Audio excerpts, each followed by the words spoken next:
Welcome, today I am with Huawei MateBook D15 and I will show you how you can enable or disable Xbox Gamerbar. So first you have to go for the settings,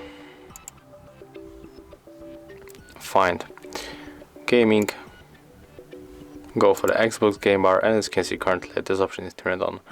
So when you press volume, Windows key and the G, you will open the Xbox Gamerbar and I will show you. So take a look.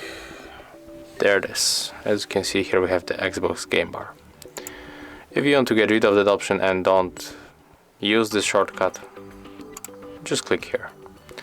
Right now when we press Windows key and the G, we cannot open the Xbox Gamerbar. So as you can see, that's all. If you find this video helpful, remember to leave a like, comment and subscribe.